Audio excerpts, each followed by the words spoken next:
ഞാൻ നിങ്ങളോട് ചാറ്റ് ചെയ്തിരുന്നില്ലേ? തെളിവിറക്കണം, ഇറക്കിയേ പറ്റൂ.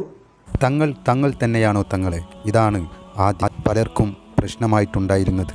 ഒരാൾ തങ്ങളാണെന്ന് തെളിയിക്കാൻ സനദ് വേണം, സിൽസില. മലയാളത്തിൽ ചങ്ങല എന്നാണ് സിൽസില എന്ന വാക്കിൻ്റെ അർത്ഥം. ചങ്ങലയിലെ കണ്ണിയായിരിക്കണം തങ്ങൾ. അതിലെ ആദ്യ കണ്ണി മുഹമ്മദ് നബി സല്ലല്ലാഹു അലൈഹി വസല്ലമ തങ്ങളാണ്. സത്യത്തിൽ ഹാമിദ് ആറ്റക്കോയ തങ്ങൾ യഥാർത്ഥത്തിൽ സയ്യിദ് തന്നെയാണെങ്കിൽ അദ്ദേഹത്തെ സമൂഹത്തിൽ മോശപ്പെടുത്തുന്നത് വലിയ പാപമാണെന്നുള്ളത് ഓർക്കേണ്ടത് തന്നെ. അത് ഓരോ മുസ്ലിമിനും പാടില്ലാത്തതാണ്. കാരണം അഹ്ലുബൈത്തിനെ നാം സ്നേഹിക്കണേ, അത് വാജിബ നമുക്കൊക്കെയും. സ്തുതിക്കാത്ത മിമ്പർ എവിടെയാണ് പൊന്നെ, പറയാത്ത നിസ്കാരമില്ല തന്നെ. അവരോട് ഹുബില്ല കൽബിൽ ഈമാനുമില്ലെന്നാണ് ഇത് മഹാന്മാർ പറഞ്ഞു വെച്ചതാണ്. അതവർ ഖുർആനിൽ നിന്നും ഹദീസിൽ നിന്നുമാണ് മനസ്സിലാക്കിയത്. എന്നിരിക്കെ ഓ മുസ്ലിമെ, നിനക്ക് ഇദ്ദേഹം തങ്ങളല്ല എന്നുള്ള വ്യക്തമായ തെളിവ് വന്ന് കിട്ടിയിട്ടുണ്ടോ? ഉണ്ടെങ്കിൽ അത് പുറത്ത് കാണിച്ചുകൊണ്ടല്ലേ അങ്ങനെ ഉറപ്പിച്ചു പറയാനാകുക. ഇദ്ദേഹത്തിൻ്റെ പിതാവ് തങ്ങളാണെന്നുള്ളതാണ് മനസ്സിലാക്കിയ കാര്യം. പിതാവ് തങ്ങളാകുമ്പോൾ മകൻ തങ്ങളല്ലാതിരിക്കുന്നത് എങ്ങനെയാണ്? ആവശ്യമായ സനദോ സിൽസിലയോ തങ്ങളെ കയ്യിലില്ലെങ്കിൽ അത് പല കാരണത്താൽ നഷ്ടപ്പെട്ടു പോകാം.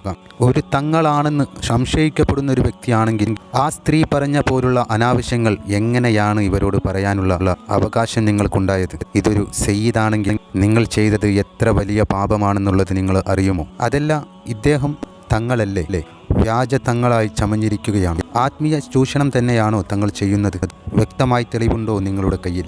അത് പുറത്തു കൊണ്ടുവരാൻ നിങ്ങൾ ആരെയും ഇവിടെ ഭയപ്പെടേണ്ട കാര്യമില്ല. അപ്പോൾ തെറ്റിദ്ധരിച്ചിരിക്കുന്ന മറ്റുള്ളവർക്കും ഇതിൽ നിന്ന് രക്ഷപ്പെടാമല്ലോ. ചില സാഹചര്യങ്ങളിൽ തങ്ങൾ ചില രോഗികളുടെ കയ്യിൽ നിന്നും ചെറിയ തരത്തിൽ കാശ് വാങ്ങാറുണ്ട്.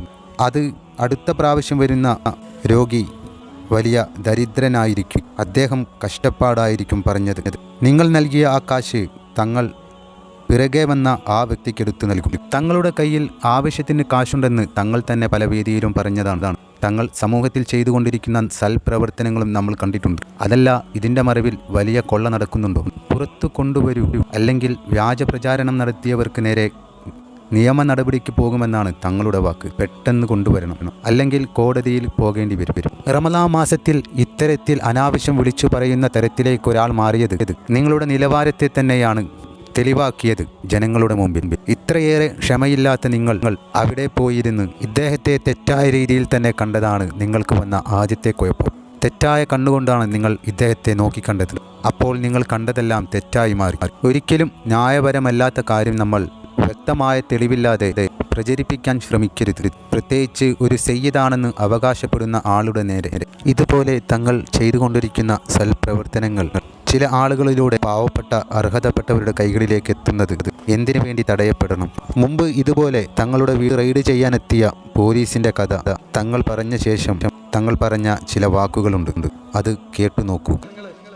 ഇന്നലെ എങ്ങനെയാണ് യത്തീം മക്കൾക്ക് ഒരു വീടുണ്ടാക്കി കൊടുക്കുക, അതല്ലെങ്കിൽ യത്തീമിന് എങ്ങനെ നമ്മൾ പൈസ കൊടുക്കുക, ഞാനിങ്ങനെ ചിന്തിച്ച് എന്ത് വഴി ഉണ്ടാക്കുകയെന്ന് ഞങ്ങൾ ഇങ്ങനെ ചിന്തിച്ചിരുന്ന് എന്ത് വഴി ഉണ്ടാക്കുമെന്ന് പറഞ്ഞപ്പോ ഇന്നലെ എന്റെ വീട്ടിലേക്ക് പോലീസുകാര് കയറി വന്നിട്ട് പറഞ്ഞു, നിങ്ങളെ വീട് റെയ്ഡ് ചെയ്യണം, സെർച്ച് ചെയ്യണം, ഓർഡർ ഉണ്ട്. ഞാൻ ചോദിച്ചു, എന്താ സാറേ പ്രശ്നം? ഇവിടെ ചാക്ക് കണക്കിന് പൈസ ഇരിക്കുന്നില്ലേ? ഞാൻ മാറി എന്നിട്ട് പറഞ്ഞു, നിങ്ങൾ ഒന്നായിട്ട് എന്ത് ചെയ്യണം അറിയോ?